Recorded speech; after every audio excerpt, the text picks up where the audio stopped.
I am passionate. I'm passionate about motorcycling and motorcycles. I've never done anything in my life that's given me the pleasure and excitement and exhilaration that motorcycles have, and continue to do. With the bike, you're always in balance somehow when it's happening properly.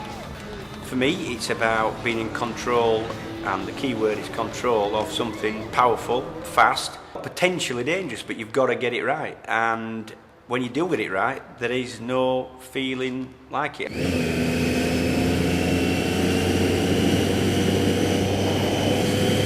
Biking is the fun, the exhilaration, the passion, the adrenaline rush when you get it all right. It's fantastic, you can't beat it. Being in control of the bike, not it being in control of you. As motorcyclists, we are one of the most vulnerable people on the roads. So we have to keep looking out for the other road users. Not just the car drivers, the pedestrians, the tractor drivers, everybody.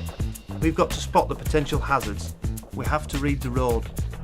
Get all the information that's available to us, formulate a plan in our heads. Look at the signs, look at the road layout, look where the road goes, look over the hedges.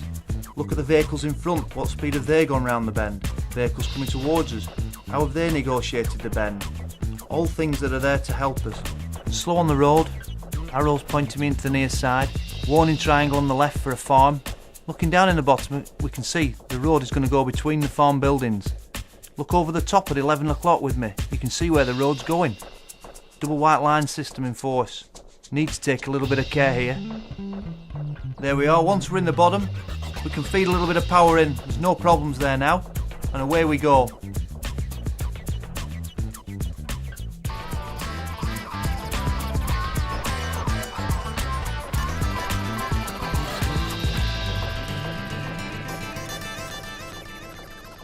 When you get it right, nothing can beat it. But unfortunately, as a police officer, I too often have to deal with the consequences of people getting it wrong.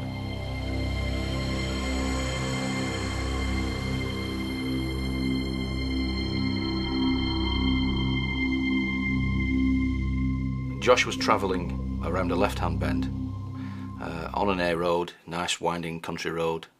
Travelling towards him was a Volkswagen Polo. That vehicle was travelling on its own side of the road and travelling well within the 60-mile-an-hour speed limit. I answered the phone, it was a sergeant from work asking me, in my capacity as a family liaison officer, if I would turn out to the scene of a fatal road traffic accident. When I got to the scene, everything was still in position, and it actually looked as if a bomb had been detonated.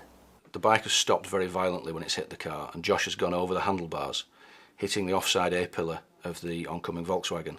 He's then flown through the air, over the near side hedge, landing in a field, and he's flown in the air to the first landing point that we could find, a distance of 25 metres. That's the equivalent length of 2 buses.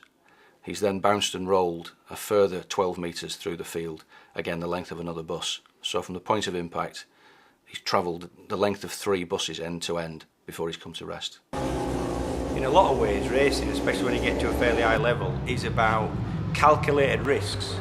What that's given me is an appreciation of what a bike feels like right when it gets to the limit, because I've had a chance to do that in an environment that isn't as dangerous. So you slide off your bike, and I've done it, believe me, a lot of times. I've had just about every crash possible on track.